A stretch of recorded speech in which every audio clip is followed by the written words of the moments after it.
Before gold was measured in coins or spices, before ships carried silk across oceans, there was another treasure, small, brown, and sweet. In the heart of the medieval desert, it was not metal or jewels that defined survival, but the fruit of a single tree. For the Arabs, the date was more than food. It was life itself. It was the heartbeat of caravans, the soul of oases, and the quiet symbol of endurance under the sun's cruel gaze. To the medieval desert traveler, a handful of dates was worth more than a pouch of gold. Gold could not feed a man. Gold could not save him from hunger or thirst. But dates could. They were light enough to carry across sand, rich enough to sustain a warrior for days, and sacred enough to be offered to kings and pilgrims alike. In a world where every drop of water and every breath of shade mattered, the date was divine mercy made edible. The Arabian Peninsula, in the Middle Ages, was a world ruled by extremes. The heat could split stones. The wind carried not fragrance, but fire. There were no rivers, no forests, only endless sand punctuated by the promise of an oasis. And at the center of each oasis stood the date palm, tall, patient, and eternal. The Arabs called it Nakhla, the blessed tree. Its fruit was seen as a gift from heaven, mentioned in prayers, poetry, and prophecy. In every desert settlement, from Mecca to Basra, dates were stored as carefully as treasure. They were kept in clay jars, sealed with wax or palm leaves, stacked in cool, shaded rooms carved from stone. To lose your dates was to lose your future. Families measured their wealth not in coins, but in date harvests. A good palm could feed a household for a year. 100 palms could sustain a tribe. And so, every grove was guarded like a fortress. Every date season celebrated like victory. But to understand why dates were stored like gold, one must understand the desert's cruelty. It was not simply hunger that threatened life, it was time. Food spoiled quickly under the desert sun. Meat dried, milk curdled, and grain turned bitter in the heat. Dates were the only food that defied decay. When dried and packed tightly, they could last years without rotting. A single harvest could feed generations. The Arabs mastered the art of preserving them, drying, pressing, and sealing them in jars to protect against insects and moisture. These stores became a tribe's insurance against famine, war, or drought. Travelers in the medieval age wrote of Arab merchants who filled their caravans not only with silk and incense, but with sacks of dates. They were currency as much as nourishment. In markets stretching from Damascus to Cairo, dates were exchanged for spices, cloth, and tools. Soldiers carried them into battle. Pilgrims carried them to Mecca. And in times of peace, they sweetened the tables of scholars, traders, and kings. To eat a date was to taste the desert's memory, a sweetness born from struggle. And for Arabs, this small fruit became a symbol of what it meant to endure. Every part of the palm was useful. Its leaves made mats and baskets. Its trunk built roofs and fences. Even its shade was sacred. A Bedouin proverb said, "A home without a palm is a body without a soul." Yet the true value of the date lay in its mystery. How such abundance could rise from emptiness. In soil that killed most life, the date palm thrived. It drank from deep, hidden water veins unreachable by other roots. To plant a date palm was an act of faith. Generations would pass before it bore full fruit. Fathers planted for sons they might never meet. This patience became part of the Arab spirit. Endurance not for the day, but for centuries. In the medieval era, trade in dates connected empires. The caravans of Arabia carried them north to Syria, west to North Africa, and east toward Persia and India. The city of Basra became one of the richest date centers in the world, its orchards stretching for miles along the riverbanks. Travelers described endless rows of palms, swaying like green oceans against the desert sky. Ships loaded with dates sailed from the Persian Gulf to the ports of Gujarat, Zanzibar, and beyond. Arab merchants didn't just sell dates, they spread them. The palm followed their roots, planted wherever their faith and trade reached. From the banks of the Nile to the oases of Morocco, and later to the shores of Spain, the palm became the quiet ambassador of Arabian civilization. It was both food and philosophy, teaching patience, resilience, and gratitude. Medieval scholars wrote about the date not as a fruit, but as a miracle. The physician Al-Razi called it the food that cures fatigue and restores the spirit. Al-Muqaddasi described towns where palm groves were counted like treasures, and date syrup was stored in ceramic jars sealed tighter than gold chests. In the Islamic world, to serve dates was an act of generosity, a symbol of faith itself. Even today, Muslims break their fast with dates, a ritual born in these medieval sands.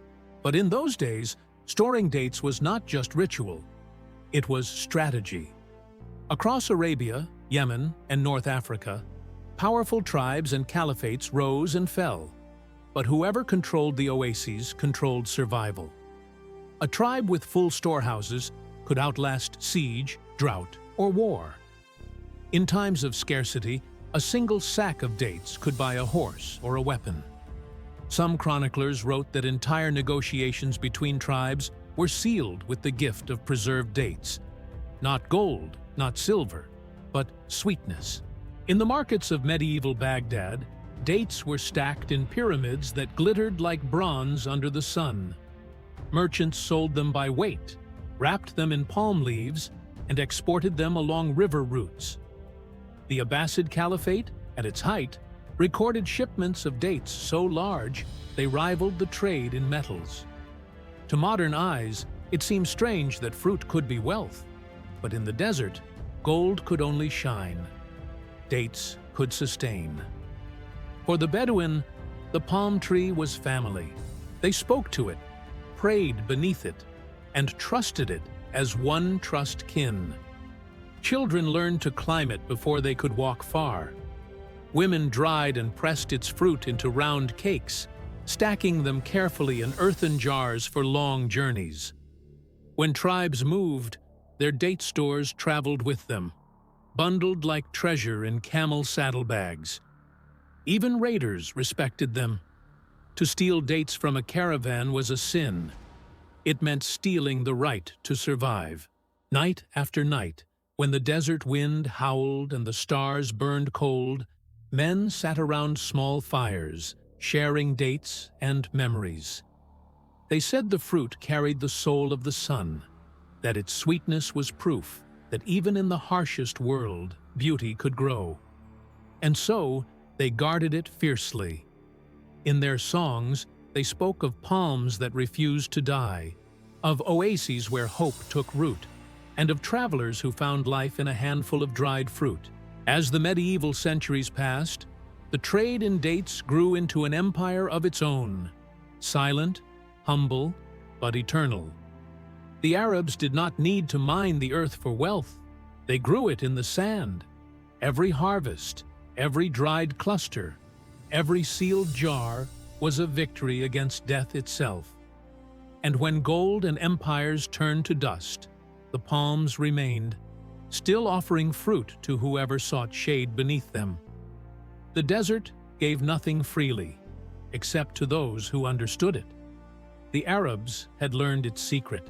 In a world where water was fortune and time was enemy, the date became the thread that tied faith, food, and future together. And in that thread lay their greatest treasure, not the sweetness of the fruit, but the survival it promised. The worth of a date was not written in ledgers or weighed on scales. Its value was measured in lives, the families it fed, the journeys it powered, the peace it kept between tribes. In the medieval Arab world, gold glittered, but dates endured. When a caravan set out across the desert, every camel carried two things above all else: water and dates. The merchants knew that a man could live without meat or bread, but not without this fruit. For weeks, they crossed dunes where nothing grew, guided only by the stars and the hope stored in their saddlebags. A handful of dates could keep a warrior alive through sandstorms and silence. They softened thirst, soothed hunger, and even healed wounds when mixed with milk or honey. To the desert people, the date was more than sustenance. It was a companion, loyal, unchanging, and sacred. In the hadiths and writings of scholars, dates were called rizq, divine provision. The Prophet Muhammad himself planted palms in Medina, teaching that whoever plants a date palm, God rewards him as long as it bears fruit. In this belief, tending a palm was not just farming, it was faith made visible. This connection between the spiritual and the practical made the date one of the cornerstones of Islamic civilization. As Islam spread from the Arabian Peninsula to North Africa and beyond, so too did the palm. Wherever Arab caravans went, they carried its seeds. New oases appeared along trade routes, in Morocco, in Persia, in Andalusia. Each palm was a living prayer, a memory of the homeland. By the 10th century, vast networks of trade tied the desert to the world. The Arabs had turned emptiness into empire. Along the caravan routes, Mecca, Medina, Basra, Damascus, Kairouan, dates became the common language of exchange. They were used to pay workers, buy supplies, and even settle debts. The sweetness of one harvest could fund a merchant's next voyage. But beyond the market stalls and ledgers, the date had another power: diplomacy. In a world where alliances were sealed with gifts, dates became symbols of peace. When rulers exchanged treasures, they often included jars of rare date varieties, preserved in honey or syrup. These were no simple fruits. They were status symbols, luxuries that traveled from desert tribes to the tables of caliphs and kings. Medieval chroniclers wrote of the Ajwa dates of Medina, prized for their taste and believed to carry blessings. The Deglet Nur from North Africa, the date of light, was so golden that merchants compared it to coins. In Yemen, the soft Barhi variety was said to taste like honey, melting in the mouth. Each region guarded its trees like royal bloodlines, breeding varieties as carefully as others bred horses. In bustling markets from Cairo to Damascus, dates were displayed in pyramids, polished with oil to make them shine. Buyers inspected them with reverence, squeezing, sniffing, tasting, as if judging jewels. The best was wrapped in silk and carried in caravans to foreign lands. In the great cities of the Islamic Golden Age, dates were served beside almonds, figs, and rosewater. Poets compared their sweetness to divine love, and painters used their shape as a symbol of paradise. But while the wealthy savored them for pleasure, the poor relied on them for survival. A single date, rich in sugar, fiber, and salt, could replace a meal. Workers in the fields, soldiers on campaign, and travelers in the desert all carried pouches of dried dates at their belts. They chewed them slowly, letting the sweetness mix with the dust of their breath. To them, the fruit was not luxury, but endurance made tangible. In remote caravanserais, roadside shelters scattered across Arabia and Persia, merchants gathered at night to share stories over dates and tea. The glow of lanterns flickered on their faces as they traded news from distant lands. To share dates was to share peace. In a world divided by sand and war, this simple act bound strangers together. And in those nights, under the wide silence of the stars, the desert felt less lonely. The Abbasid Caliphate in Baghdad and the Fatimids in Cairo both recorded entire warehouses devoted to date storage. Government scribes listed date taxes, known as ushar, collected from farmers to fund state granaries. In drought years, these stores were released to feed the poor, a medieval version of food security. For caliphs and governors, controlling the date supply was controlling the rhythm of life itself. But the most remarkable story of all was how dates became a symbol of immortality. In poetry, the palm tree was described as the mother who never dies. While men aged, the tree continued to bear fruit, sometimes for over a century.